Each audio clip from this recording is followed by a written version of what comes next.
Peter Credlin, live on Sky News Australia. Good evening, welcome to the show. Well, it's the last sitting week of the year for the federal parliament, although it's only the Senate now until Thursday, when the House will fly all 151 MPs, although it'll be 150, sorry. The sad death of Peter Murphy, I'll get to that in a moment. They'll come to Canberra for the day, and all because Labor's detainee fiasco has meant they have to sit. Here's what's coming up tonight on Credlin. We've now got the first details about Labor's draft detainee legislation, unveiling what they're now calling community safety orders. But the bill's not yet in the Parliament, and to get it into place, it's got to pass by Thursday night, so the pressure is now on. Despite Chris Bowen's pig-headedness, the global calls for nuclear energy are growing. French President Emmanuel Macron imploring Australia to get on board. I'll speak with a nuclear expert shortly about why this government's aversion to nuclear power is being driven by wrong-headed ideology and not the facts. Plus, the deafening silence from the left when it comes to the treatment of women by Hamas, with more revelations of horrific rapes and violence directed at women and children. But outrage over the silence from bodies like the UN Organisation for Women, supposedly out to speak for women, but not so much if the women are Jews. And after weeks of appearing weak on national security and cost of living relief, voters are now judging the Albanese government accordingly, with focus groups going so far as to call the PM a beta male. Now, this might be just about the worst criticism a political leader could cop. The Prime Minister needs to show some strength, show some leadership. Instead of being weak and woke, he needs to stand up and be strong and stand up for our country's interests. And at the moment, the Prime Minister's not doing that. He's not doing it on cost of living. He's not doing it in relation to allowing these criminals out into the community to commit more offences. He's not doing it for the Jewish community. And I think the Prime Minister's weakness at this time, that our country needs strength, is a great and understandable concern to most Australians. But first, voters don't always recognise leadership when it's present, but they sure can tell when it's absent, like now. Over the weekend, it was reported that focus groups had branded Albanese a beta male. Now, we all know what an alpha male is, but the Oxford Dictionary defines a beta male as a subordinate, a man tending to assume a passive or subservient role in social or professional situations. And today the tag has taken off on Talkback Radio. Right, so if you were called a beta male, it's not a compliment by any stretch. Oh, no, God, no. Oh, no. You're regarded as a very weak man. I'd rather be an alpha male than a beta male, really. It's second class. It's not the top dog spot, really. Jeez, I mean, when you're Prime Minister and you're being labelled that, it's not great, is it? Not particularly. Beta male is someone who's passive, almost subservient, and that's not ideal for someone who's a Prime Minister of a country. You need to be a leader, and that's an alpha male, certainly not a beta. Ouch. Now, the basic problem is that voters have concluded that the Prime Minister seems much more interested in going to sporting events or concerts and overseas trips rather than actually governing the country. And when it comes to governing, whether it's tackling the cost of living crisis or keeping the lights on, getting more firepower into our military, or even just keeping foreign criminals locked up, Albanese's missing in action while his hapless ministers continue to stuff things up. Though perhaps weakest of all was the Prime Minister's admission on Friday that while he might be the leader, he's leader in name only, because he said he's only responsible for what he says and does and not that of his minister, which of course makes a mockery of the term Albanese government, doesn't it, when the PM admits he's not in charge. Is there an apology for him? Hang on. Ask me about things I've done, and I'll be happy But they're your to be ministers. accountable for them. I mean, all right, he's insulted you. Take the high moral ground. Apologise. Neil, Yes, I'm promised. accountable for what I say. They're your ministers. You're the boss. You apologise to him or not, or you're standing with your ministers? Neil, I'm accountable for what I say. Prime. Now, not being Scott Morrison might have got him into the lodge, but it won't keep him there for very long once voters conclude, as they're starting to, that Anthony Albanese is simply not up to the job. He might have been in the Parliament for 25 years, but Just being there doesn't make you a leader, especially if your frontbench experience has almost exclusively been in transport and infrastructure, where the federal government just basically writes cheques rather than delivers or builds. Indeed, can anyone think of a single big project like the Western Sydney Airport or WestConnex that Anthony Albanese ever drove? As far as I can see, his close relationship with Alan Joyce is about his only ministerial legacy. The PM's real undoing is his inability to make hard decisions. And that seems to be a byproduct of his long history as a left-winger backing nuclear-free zones for the inner city, opposing anything that wasn't a red carpet for illegal migrants, and trying to be greener than the Greens to hang on to his seat. There's little doubt that the government released into the community 145 foreign criminals, including murderers, rapists and pedophiles, because it didn't want to keep them in detention, and it's just hid behind that High Court decision, which was about just one of them, the Rohingya Muslim man we know as NZYQ. This is a government that has botched it. They have made our community less safe. They have put people out into the community that should be on a plane out of our country. Minister Giles here and Minister O'Neill are completely out of their depth, and the Prime Minister should sack Andrew Giles and sack Claire O'Neill and put ministers who are competent into those roles to clean this mess up, because otherwise we're going to see these people committing offences, further offences against Australian citizens, and nobody wants to see that. But beyond this detainee issue, we have a look at the latest coming out of the COP28 climate conference in Dubai, and it is instructive. With the Albanese government looking petulant, refusing to endorse a resolution at the conference that nuclear is an important part of getting to net zero and keeping the lights on. Now, I mean, how can the government tell us that nuclear power is just what we need for our submarines, but it's the last thing we need, they say, for our civil power supply? How can nuclear reactors be safe and a cost-effective option at sea, but somehow dangerous and prohibitively expensive on land? Now, at COP, the government has signed onto a pledge to triple renewable power within just 7 years, but shunned a pledge by 20 countries to triple nuclear power by 2050, including our closest allies. Instead, there was the usual pro-renewables blather from Energy Minister Chris Bowen, even though there's no way the government can deliver on its legislated commitment for 82% renewables by 2030.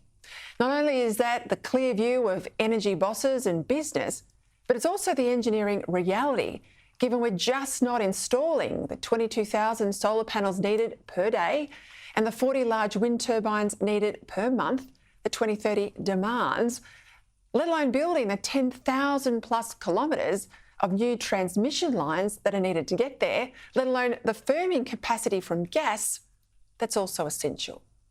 Now, incidentally, this might be the first climate conference, the first COP realist conference, with this year's COP president, Sultan Al-Jaber, telling former Irish President Mary Robinson that there is, and I quote, no science, he said, behind the push to phase out fossil fuels to get to net zero.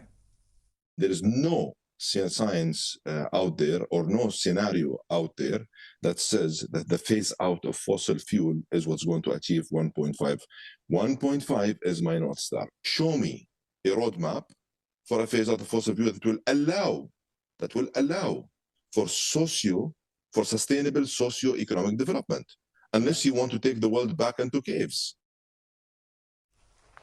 We'll get into that a little bit later on, but whether it's keeping the lights on, keeping the community safe from foreign criminals, or just helping people keep the roof over their head and food on the table, the Prime Minister's up against it. And unless he can lift his game and fast, he'll end up a one-term leader of a one-term Labor government. All right, let's go to Canberra now for the headlines. Sky News political reporter Joel Philp.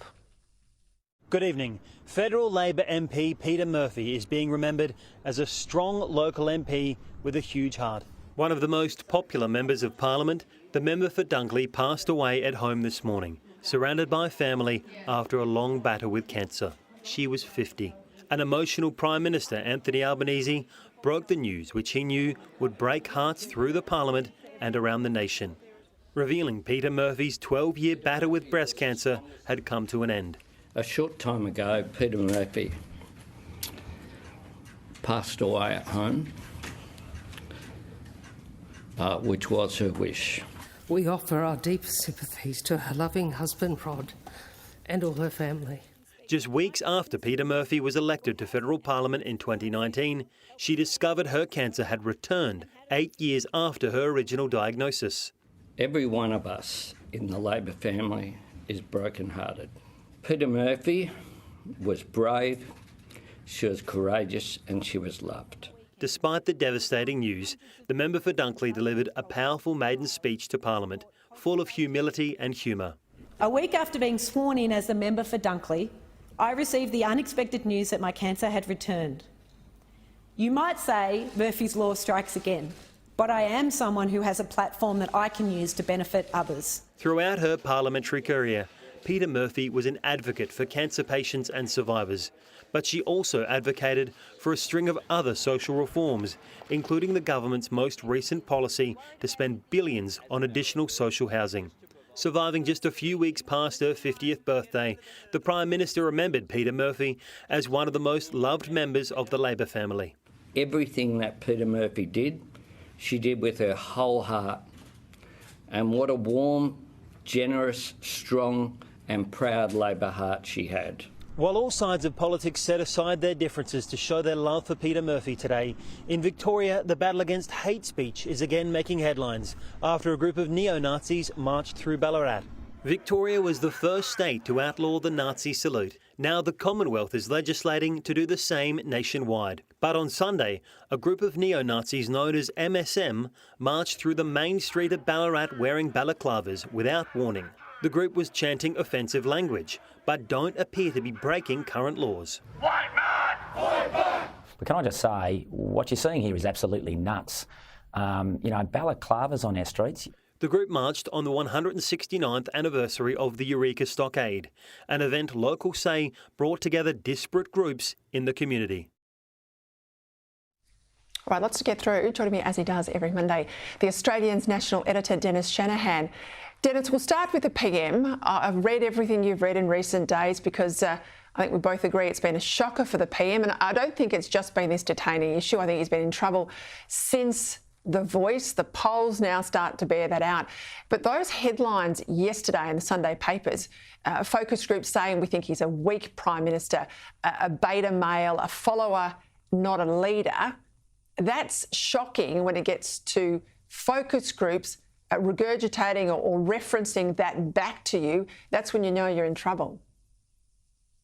Indeed, Peter. Look, there's no doubt that the referendum loss on the Indigenous voice to Parliament has had a huge impact on Anthony Albanese personally. It has affected him, it's rattled him, and now it has, starting to come through in the polling, had an impact on how voters see him. He's seen to have been out of touch on the way he did promote the referendum, and he failed as a leader to convince people, to persuade people to vote the way he thought. Now, what we've seen in the polls in recent weeks is a manifestation of that mistake that he made in the referendum, and it's now starting to bleed into his standing as Prime Minister. Also, we've seen in some polls the Labor Party's vote starting to drop as well. So the danger signs are here for Anthony Albanese as Prime Minister and leader, that he's in trouble personally, but it's starting to affect the party as well. Yeah, I think he's starting to lack gravitas. I think those comments from the Chinese, handsome boy, diplomatically very deliberate. We've got summer as of Friday, of course. You know what that means. It means reshuffles. It means resets. Parliament after this week won't sit now until February. Peter Dutton says today, called for the resignations of Claire O'Neill and the junior minister there in the same portfolio, Andrew Giles. I'd add in Linda Burney. I think she's got to go given that catastrophic Voice defeat. This is shaping up to be a bit of a do-or-die summer for the PM, given we're now past, aren't we, the halfway mark of this term? That's right. This is a key moment in any government's term. It's past the halfway mark. It's the end, that is before the Christmas break, the long summer break, going into next year, where an election can be held next year, still more likely in early 2025, but people are starting to think about elections and the election schedule. And so what we're seeing is a lot of pressure on Anthony Albanese. We've seen already on his own leadership, but it's also on the party and the team he has. And clearly there have been some very poorly performing ministers in recent weeks. And you would think that, you know, one way, the traditional way during this period, is to have a reshuffle after the last sitting of Parliament, and then you give the ministers about 8 weeks to settle into new portfolios and so forth before they actually have to sit in Parliament again. Now, it works for some Prime Ministers. It was a real problem for Kevin Rudd and Julia Gillard at this same stage. And Anthony Albanese's leadership is in the same trajectory that they were before they were ultimately removed as leader. Now, I'm not saying that's going to happen. All I'm saying is that this period, before Christmas and post-Christmas, February, March next year, when Parliament resumes in what could be an election year, then there is real problem for Anthony Albanese. A reshuffle is one way to solve things, to reset. By the way, Peter Dutton could do the same thing. It wouldn't hurt him to give some of the people on the front bench a bit of a burr under the saddle. But what we're seeing, I think, is the real pressure on Anthony Albanese to try and reset, reshape and reshuffle before March next year.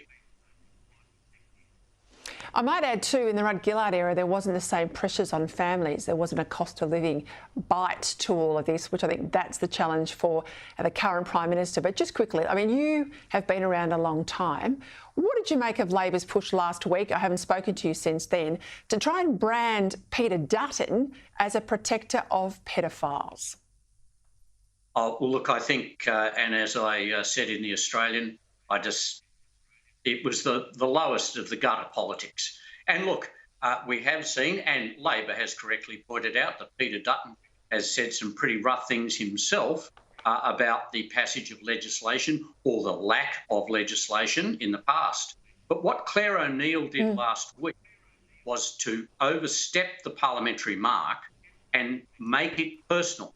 She specifically said, as an individual, Peter Dutton was the protector of pedophiles and an apologist for sex offenders, for child sex offenders. And Annika Wells made the mistake of repeating that or endorsing that outside the Parliament. It was the wrong way to go. It was overreach and it damaged Labor. And at first, they didn't seem to realise where it was going. They were sticking with the lines that, oh, Peter Dutton's tough, talker, but he's weak on action. They just don't seem to get how the public sees some of this, and particularly to accuse a former policeman who's campaigned against child sex offenders as being a pedophile apologist and protector. It was just the wrong call, and Claire O'Neill made a big mistake politically and in parliamentary terms, and it's damaged the government and Anthony Albanese. There's no doubt about that. Dennis Shanahan, thank you.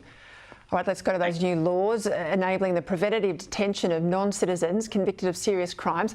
Well, they finally have been drafted. They have not yet been introduced, but they've certainly been drafted. There's briefings underway. Now, under these proposed laws, any of the ex-detainees who've been convicted in a foreign or domestic court of, quote, serious violent or sexual offence, which carries a penalty of either life in jail or at least 7 years, is eligible to go back into detention. Joining me now for the details, legal contributor to The Australian, Chris Merritt. Chris, welcome. We know there's roughly 150 now foreign criminals out in the community, but as Peter Dutton pointed out today, The government's latest draft legislation is still less than ideal. He says only a handful, 3 or 4 of them, under the laws as drafted, would ever end up back in detention. Is that your understanding? Look, it's a bit hard to tell just yet. Let's wait till we see the actual detail of the bill. But the bottom line from what's been reported so far is it explodes the completely misleading view of the High Court that it outlawed indefinite detention. What it outlawed was the way in which indefinite detention was being implemented. If you look at what's been reported, this scheme allows for 3 years of continuing detention of people and then rolling that over. Now, there doesn't seem to be a limit on that. So all that's changed is that the procedure is different. Instead of a minister or a bureaucrat making a determination and sending somebody into indefinite detention, there's a need to turn up before a court and prove on evidence, real evidence, that this person, the person concerned, is more probable than not going to be a risk to the safety of the community. That's what this is all about. It's about community safety. And I'm stunned that we, even as recently as yesterday, we had very senior lawyers complaining about the fact that people who had served their time were still going to be incarcerated.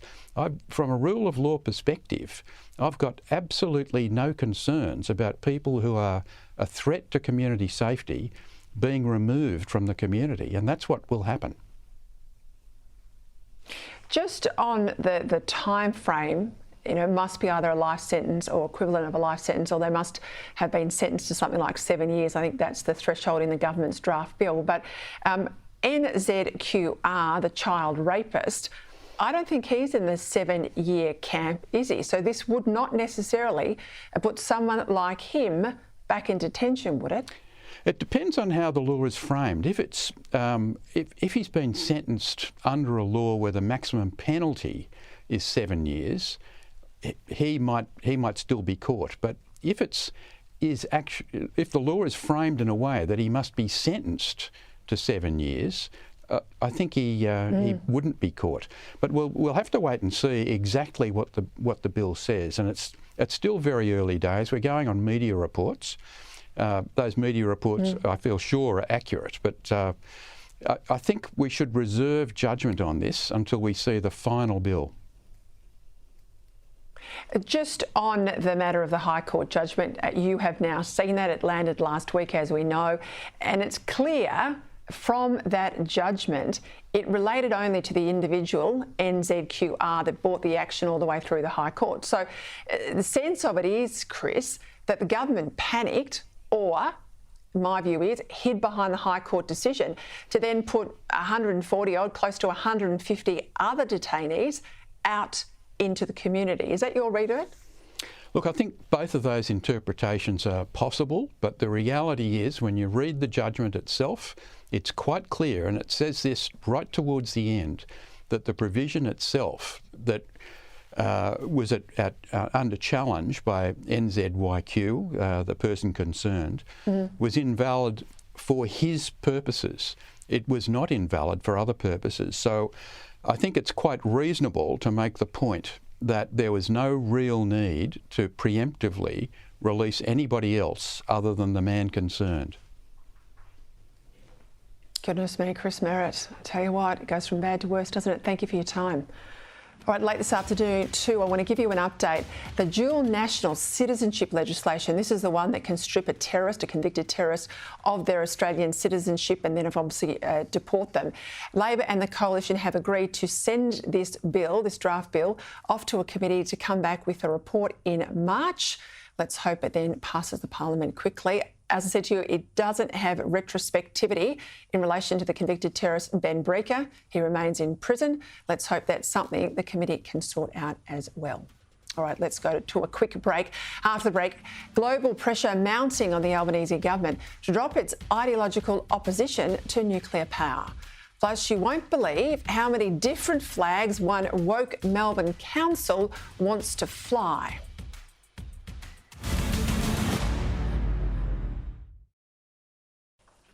Welcome back. Well, still to come, you won't believe how your tax dollars are being spent on one outing from an NDIS provider. I nearly fell off my seat when I read it. I'll tell you about that in a moment. But let's go now to the COP28 Conference of the Parties. That's what COP stands for. And all these leaders from around the world, of course, on their private planes, have touched down in the oil and gas-rich Emirati city of Dubai. On the agenda, how to combat so-called global warming and how to accelerate the transition to renewable energy. And it hasn't gone as the climate alarmist might have hoped. Joining me now to get the latest on this is a nuclear expert, the former CEO of the Australian Nuclear Science and Technology Organisation, Dr. Adi Patterson. Adi, thank you for your time. Great to have you on the program. Let's start with nuclear, given I reckon you're Australia's best expert. The French President Emmanuel Macron said over the weekend, you know, come on Australia, get behind nuclear power. We saw more and more countries at COP sign on to declarations about nuclear power, given it's the only emissions-free baseload power source we have. Clearly, there's a global structural shift underway, isn't there? Oh, there's a huge change. I think we're moving into a phase where they're talking about tripling the amount of nuclear in the world in the next 20 to 30 years. And that will fundamentally transform how electricity is supplied in many, many economies. Reliable, always on, low carbon, load follows, can work with renewables. It is the obvious solution in a situation where we're looking for reliable, low-cost power. And of course, if we can have nuclear at sea, I don't follow that we can't have nuclear at land, because, I mean, nuclear-powered submarines, a lot of that technology, cost and all the things that they say are impediments on land, the government are not seeing as impediments at sea. I think it's even worse than that, because the infrastructure on land that will support the nuclear navy could just as well support a nuclear power system on land. You can imagine these people coming out of the nuclear navy in their mid-40s, early 50s, and not having jobs to go into. They'll have no place to work in Australia. The navy is a relatively short career for people. You don't spend all of your life underwater. And so I think that, you know, the government is really not thinking about what it is to have 14 or 15,000 people dedicated to underwater nuclear, who cannot be also used to minimise the cost of electricity to consumers, you know, to the people in the street who pay the bills. And so it's not just strange, it's almost as if the desire to really have the good defence of nuclear underwater is not synergistic in the minds of the current government with the lowest cost of electricity in people's pockets, and that's really difficult to understand. What about the other pledge that was signed over the weekend? This is the one to triple global renewable energy capacity by 2030 and to double energy efficiency. Now, is this possible at all? Well, the build-out of renewables does the opposite. It reduces the efficiency because you have to build long, thin grids and you have to establish infrastructures that are only available, in the case of wind, 40% of the time. And now a lot of people don't resonate with 40%. Call that 2 days out of 5 you've got wind, and 3 days out of 5 you don't have wind. That means that you have to back it up with something. People talk about batteries. I used to be a battery expert before I worked in nuclear. There's no ways that we can build this grid that they are talking about and have it backed up by batteries and have it work the way that they say it's going to work. In fact, all of the published scientific research and the engineering studies show that when you get above about 40% of intermittent renewables, you're in trouble. And we can see this already in South Australia, where the market price goes negative when the sun is shining and the wind is blowing. And in the middle of the night when the wind isn't blowing, you have incredibly high prices. So it's not a market, it's kind of a dream, which is turning into an experiment with our entire society. And I think that it cannot work from an engineering perspective. So quite apart from being a nuclear person, as an energy person, high penetration of intermittent renewables is against the fundamental engineering principles that would give us the lowest cost of electricity. And what about those comments from Tony Wood of the Grattan Institute today to say, you know, our current safeguard mechanism, which has an effective carbon price, I think, of about $75, he says it's going to have to go up to at least $130 per tonne. I think there's no way that we can use financial and fiscal mechanisms to deal with something that is fatally flawed in the engineering world. And this is where I think the Grattan Institute is starting to understand more profoundly that when the engineering is broken on day one, the other mechanisms, which are to do with the financial structure of the markets, have to be adjusted in all sorts of arbitrary ways and expensive ways. Dr. Adi Patterson, thank you for your time. Thank you. All right, let's go to this other issue. In Victoria, Melbourne's inner city council, the Council of Yarra, today announced that 20 different flags would be flown at its 3 town halls: Richmond, Collingwood and Fitzroy. I mean, this is the epicentre of woke in Melbourne if you're outside of Victoria. The council will fly, we're told, the intersex inclusive pride flag, the aromantic flag. This is a flag for people who are asexual, I'm told. The flag of the Sawari Arab Democratic Republic, even though there's no such officially recognised country, and a whole lot more.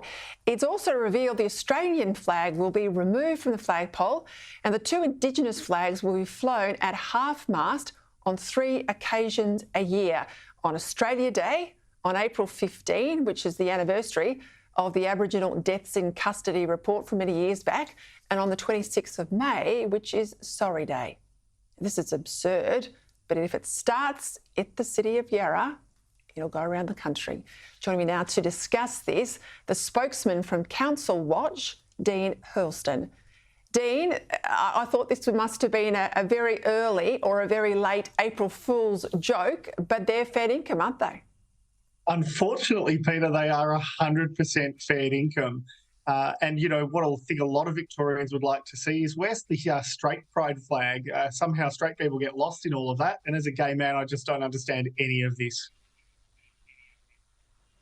But we're flying flags for countries that, or so-called countries that aren't even recognised. We're flying flags for people who are asexual, and we have this almost shame about the flag that soldiers died under defending to keep us free. Yeah, absolutely. The Australian flag is the one flag that we all want to actually see flying. And so for Yarra to take it down and replace it regularly, and then also to fly 20 other flags, this is just more evidence that council officers, CEOs and executives are now the true woke brigade, wasting $12 billion of our money coming up with ridiculous policies when potholes are everywhere, streets are full of rubbish, and we can't get the basics done, Peter. They've lost their mind. Well, I live adjacent to the city of Yarra. I'm in that city, though, for most of my shopping. I'd be there once a day at least. Now, this is the city, the local council, remind me if I'm wrong here, but this is the one that have started to charge residents on top of their rates for the basics like getting their bins collected. Yes, what we know is they were not happy that rate capping stopped them from raising rates every year however they wanted. So they've now pushed their bin charges out separately, which means you can actually get a 30, 40, 50% increase if they decide to do so. This is just less service for more money and more gouging. And this is the same council that's about to put up a motion in a week's time and has had to shut its council meeting down from public gallery because it wants to put up a motion to support Hamas. These councils need a reality check, and we are absolutely bent on the 2024 elections, resetting the priorities of councils, getting them back to basics, holding them to account for public service standards, or throwing them and the executives out of office. Hear, hear, Dean. I'll talk to you again on that push. I reckon most of my viewers have signed up to that already. Thank you for your time. I might add, and I'll say it again, they are the petri dish down here, some of these Melbourne councils. It will come your way. They were the first ones to ban Christmas, and look where we're up to. All right, after the break, my panel's going to get into some of the developments we're seeing at this COP conference in Dubai, particularly in relation to farmers and food. Plus, a Senate inquiry into Coles and Woolies What's that going to mean?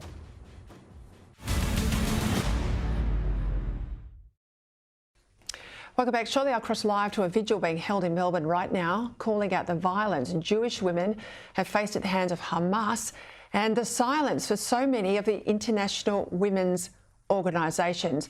But just before I bring in my panel, and my panel tonight, former Resources Minister, LNP member for Queensland is Keith Pitt, of course, and Sky News contributor Gary Hargreaves, has come a press release from the Shadow Minister for Immigration, Dan Tehan, a Liberal member for the seat of Wannon in Victoria. And he's put out a press release saying that there is now advice that 2 of the immigration detainees put out into the community both have allegedly committed offences while they're out, including one who has, and I'll read it here, allegedly committed a serious sexual assault. And Dan Tehan is now calling on Claire O'Neill and Andrew Giles, the 2 ministers involved, to resign. Let's bring in you, if I can, Keith Pitt. Well, that's devastating news if those allegations are accurate. And we saw that the government today is briefing legislation and has not yet been introduced. They promised last week it would actually pass the Parliament by Friday. And now, of course, everyone's got to come back on Thursday in the hope it passes the House. Peter, if these allegations are accurate, O'Neill and Giles have to go. It's that easy. This was avoidable.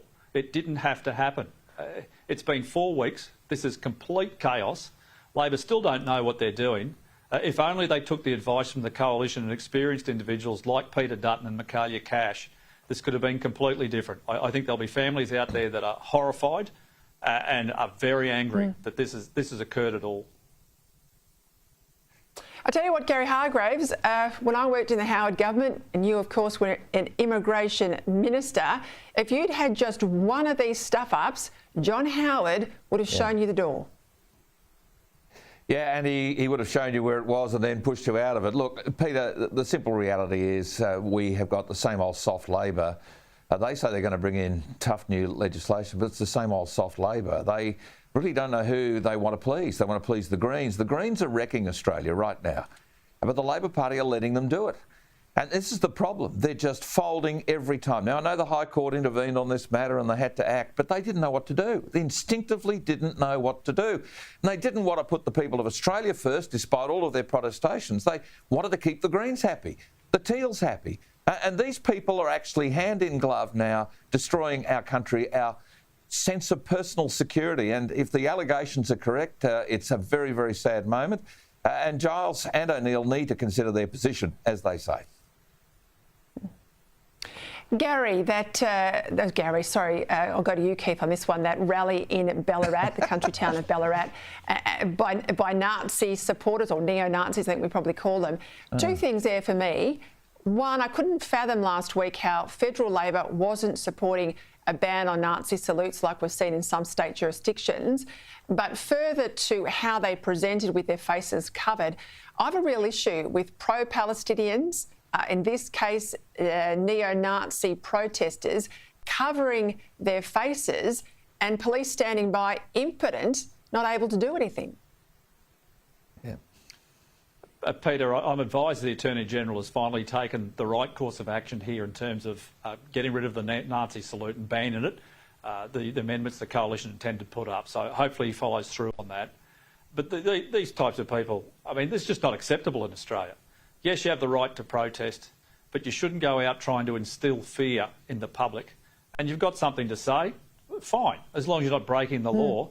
But you should be proud and at least have your faces uncovered. And I thought the states had laws about these things where they could actually take action, Peter. Who could forget the protests around COVID and during that period of time? The State Police in Victoria didn't have any problems then. No, they did not. Let's go to the NDIS. Gary, we know it's bloated. It's growing faster than even our defence budget. But we learned today that some NDIS providers are offering to take recipients of the NDIS, i.e. taxpayer funding, to strip clubs. Can you believe this? Well, I think there are a few other activities that the NDIS is also sponsoring, it seems, some of the things I've heard, Peter, that suggests that there's some personal care moments that some people are seeking and getting assistance with. So, look, I mean, Bill Shorten is right to want to... Yeah, I thought it was, Keith. Everyone knows, everyone understands this, right? But world's oldest profession. But look, in the end, Peter, it is right for Bill Shorten to want to crack down on this because there's a number of very good providers of various services and they need the support. So the ones that are doing the dodgy stuff need to be cracked down upon. And I would have thought everyday Australians would not be happy with people involved, in the sex industry, which is lawful in virtually every state, actually being sponsored by taxpayers. It just makes no sense to me. Doesn't pass the pub test or the Daily Telegraph test. Pretty simple. Well, I'll do a bit of homework because I don't actually think the way it's worded now is that going to a brothel or some other sex worker is actually outside the rules. But I'll come back to you, my audience, I'll come back to you tomorrow night on that. Let's go to the COP conference if I can, Keith. Emmanuel Macron says Australia's got to get its act together again on nuclear. A.D. Patterson, you heard him there, one of the biggest experts we've got in Australia. He says, about time. What do you make of the Talk Fest over in Dubai? Well, firstly, your previous guest was spot on. It sounds exactly like what I've been saying for 10 years. But the French president, he's the exact opposite to Labor. He's not for nuclear submarines, but he's all for nuclear-generated electricity. Well, I'm for both. I think they're both a good idea in Australia, nuclear submarines and nuclear generation. And here's why. Labor's proposal is to cover millions of hectares of our country with wind and solar panels that have to be replaced every 20 years. So a huge footprint, tens of thousands of kilometres of transmission lines, 9 times as many resources as you'd need for gas, and waste that will just pile up everywhere, millions of tonnes of it. Or you could have nuclear, where you have a very small footprint, you don't need all the transmission lines, and you have hardly any waste. In fact, it's minimal compared to what's being proposed by Labor. I know why I'm for nuclear, Peter. Hear, hear. Gary, what about those comments from the president of COP28, Sultan Al Jaber, who admits, he says, there is no science indicating that a phase out of fossil fuels is needed to get global warming down to 1.5 degrees. Around the world, you can almost hear the gnashing of teeth from the climate alarmists, can't you? It's just so exciting that a sultan in the Emirates would actually say all of these emperors have got no clothes. I mean, there is just this nonsense being peddled by the tens of thousands of people flying in their heavy carbon footprint in to discuss the fact that you and I shouldn't be driving our cars, that we all should live in caves, that we should only have, as the professor said 20 minutes ago, 2 days out of 5 the wind power is going to work for us.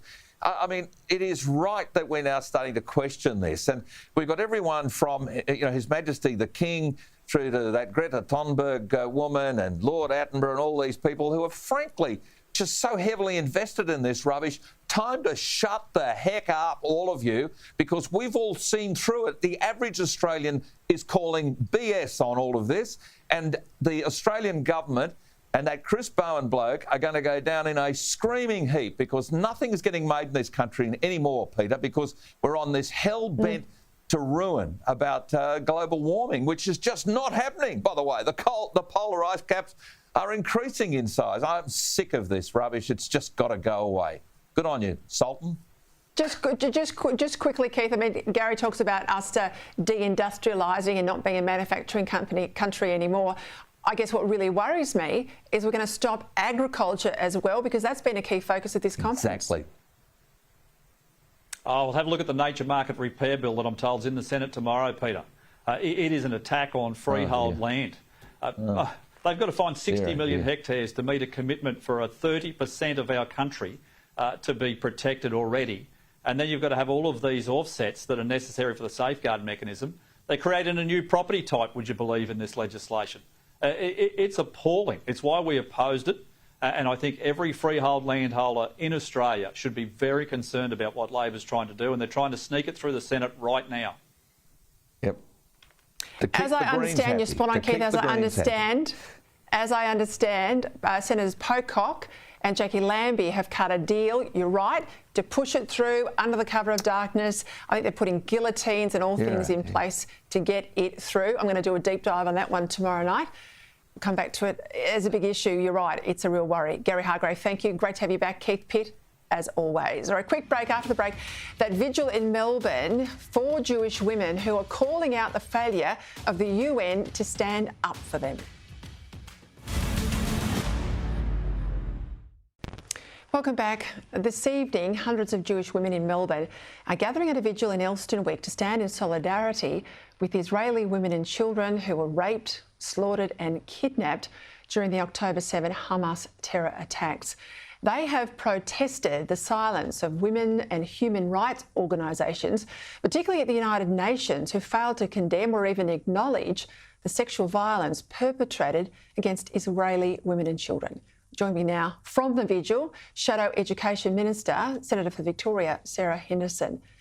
I'll get to the UN and others in a moment if I can, Sarah, but we know many of these women in Israel were horrifically raped, and I'm mindful of the time. I can't discuss much of this on air, but horrifically raped. Those rapes were seen by eyewitnesses who survived the attacks, and then they were basically executed at point blank range. This is something we cannot stay silent about, is it?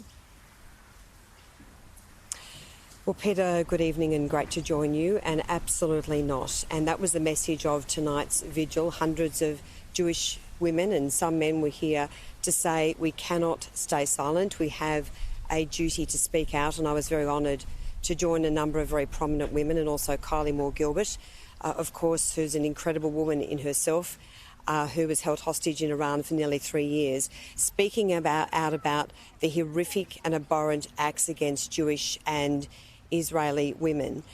And it was a very, very powerful vigil tonight, Peta, I have to say. I'm looking at some of the signs there, Sarah, and there's a woman holding a sign that says, "Me too, unless you're a Jew."